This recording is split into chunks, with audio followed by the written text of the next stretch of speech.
5-7 ଜଣ ଯାଇଥିଲୁ, 5-7 ଭାଗ ହବ। ଦେଖନ୍ତୁ ବର୍ତ୍ତମାନ ବାଳିଆ କଟା ହେଲା, ତାପରେ ଏମିତି ସବୁ ଭାଗ କରିକି ନେବୁ ଆଉ। ଦେଖିଲ ତ କେତେ ମାଛ।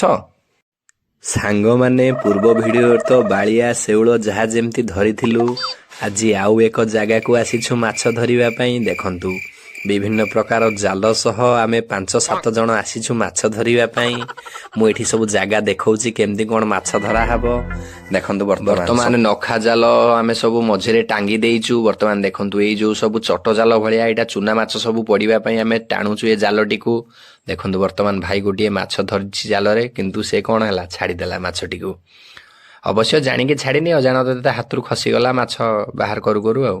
ପୁଣି ଆଉ ଏକ ପର୍ଯ୍ୟାୟ ଆମେ ଜାଲ ଟାଣିବା ଆରମ୍ଭ କଲୁ। ଦେଖନ୍ତୁ ବର୍ତ୍ତମାନ ଏଠି ସମସ୍ତେ ପାଣି ଦି ସାଇଡ଼ରେ 2 ଜଣ ଗୋଳଉଛନ୍ତି, ଆମେ ଗୋଟେ ଜାଲ ଟାଣୁଛୁ। ଦେଖାଯାଉ କେତେ ମାଛ ପଡ଼ୁଛନ୍ତି, ଦେଖାଯାଉ। ଦେଖିଆ ଇଏ କ'ଣ ମାଛ କିଛି ନାହିଁ, ଖାଲି କାଦୁଅ ଯାହା ବୋଝେଇ ହେଇକି କାଦୁଅ ବାହାରିଲା, ସେଥିପାଇଁ ସେ ଜାଲ ଥୋଇଦେଲୁ। ବର୍ତ୍ତମାନ ଆମେ ସ୍ଥିର କଲୁ ଯେ ଭାଇ ଗୋଟେ ମାଛ ନେଇକି ରଖିଦେଲେ ବ୍ୟାଗରେ ଚୁପ୍, କେହି ଜାଣିପାରିବେନି ଯେମିତି। ଏଇଠି ଗୋଟେ ବଡ଼ ବାଳିଆଟେ ପଇଲା ଏ ଜାଲରେ। ଦେଖନ୍ତୁ କେତେ ବଡ଼ ବାଳିଆଟେ, ସେ କ'ଣ ଛାଟିପିଟି ହେଉଛି। ଏଇ ଯୋଉ ବାଳିଆଟା ପଇଲା, ତାପରେ ଆମ ମନ ଟିକେ ପ୍ରେମ ହେଲା, ଆମେ ଧରିବା ପାଇଁ ସ୍ଥିର କଲୁ, ନହେଲେ ଜାଲ ଫାଲ ନେଇ ପଳେଇ ଆସିଥାନ୍ତୁ।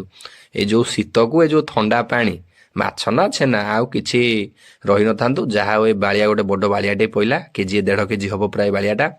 ତାପରେ ଆମେ ସ୍ଥିର କଲୁ ଯେ ନାଇଁ ଏଣିକି ମାଛ ଧରା ଯିବ। ସେ ବାଳିଆଟା ଦେଖନ୍ତୁ ବର୍ତ୍ତମାନ ବ୍ୟାଗରେ ଆସିଗଲା ଉପରକୁ। ପୁଣି ଏକ ମାଛ ସେପଟେ ପଡ଼ିଛି। ସେ ମାଛଟିକୁ ଭାଇ ଖୋଲିବା ସମୟରେ ଆମେ ମଝିରେ ପୋଲ ତଳେ ପଶିକି ସବୁ ଗୋଳଉଛୁ। ପାଣି ଯେତେ ଜୋରରେ ଆମେ ଚହଲା ମାରିବୁ, ମାଛ ଯାହା ଥିବେ ସବୁ ଏକର ସେକର ତରିକିକି ଇଏ ହେବେ, ବାହାରିବେ। ଦେଖନ୍ତୁ ମୁଁ କହୁନଥିଲି ଗୋଟେ ମାଛଟେ ସେ ଖୋଲୁଛନ୍ତି, ଏଇ ଯୋଉ ଶେଉଳଟି, ଏଇଟା ଗୋଟେ ବଡ଼ ଶେଉଳଟି ପଡ଼ିଛି। ଦେଖନ୍ତୁ ସେ ଭାଇ କାଇଦା କରିକି ଧରିଥିଲେ, ତା ଗାଲି ଭିତରେ ହାତ ପୁରେଇକି ତାକୁ ଧରିଥିଲେ, ଆଉ ସେ ଯାଇପାରିଲାନି। ଏଠି ଆମେ 4-5 ଜଣ ପଶିଗନୁ ସେ ପୋଲ ଭିତରେ, ଗୋଳେଇନୁ ପାଣି ଏକର ସେକର ପୁରା ଯେତେ ଯାହା ଗୋଳେଇନୁ, ତା ଭିତରେ ଡେଇନୁ ମେଇନୁ, ଏମିତି ଯାହା କନୁ ତା ଭିତରେ ତମେ ଆଉ ବିଶ୍ୱାସ କରିବନି, ପୁରା ଘାଣ୍ଟି ଦେନୁ ସେ ଜାଗାଟା। ଫେର ଦେଖ ଗୋଟେ ବାଳିଆଟେ ପଡ଼ିଗଲା। ଆମେ ଯେମିତି ସେ ଜାଗାଟା ଗୋଳେଇନୁ, ଗୋଟେ ବଡ଼ ବାଳିଆଟେ ଆସି ଫେର ଜାଲରେ ନାଗଲା। ସେ ଭାଇ ଆଣୁଛନ୍ତି ରଖିବା ପାଇଁ। ଦେଖନ୍ତୁ ବଡ଼ ବାଳିଆଟେ ଚୁପ୍ କି ଆଣିକି ବ୍ୟାଗରେ ପୁରେଇ ଦେଲେ। ସେ ବାଳିଆ ତାର ଫଡ଼ ଫଡ଼ ହେଲା।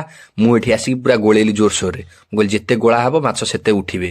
ଦେଖନ୍ତୁ ମୁଁ ପୁରା ପାଣିକି 2 ଭାଗ କରିଦେଲି। ମୁଁ କହିଲି କୁମ୍ଭୀର ହେଇଯିବି ଆଜି, କେତେ ଜୋରରେ ଗୋଳେଇଲି। ଦେଖନ୍ତୁ ଏଇ ଯୋଉ ଶୀତ ହଉଥାଏ, ଫୁଲ ଗଞ୍ଜିଟେ ପିନ୍ଧି ଦେଇକି ମୋର ଗଲି। ଯେତେ ଆମେ ଗୋଳେଇନୁ ସେତେ ମାଛ ହେଇ, ପୁଣି ଦେଖନ୍ତୁ ଗୋଟେ ଭାଇ ଧରିଦେଲେ ମାଛ। ଜାଲ 5-7 ଜାଲ ଟାଙ୍ଗି ଦେଇଛୁ। ଏଇ ଯୋଉ ଦେଖନ୍ତୁ ସୋଲ ଭାସୁଛି ଉପରେ, ସେ ସବୁ ଜାଲ। ସର୍ବଶେଷରେ ମାଛ ଏଠି ସବୁ ଢାଳି ଦେଲୁ। ବାଳିଆ 3-4ଟି, ଶେଉଳ, ଫଳି, ଗୋଟେ ମୀର ପଡ଼ିଥିଲା।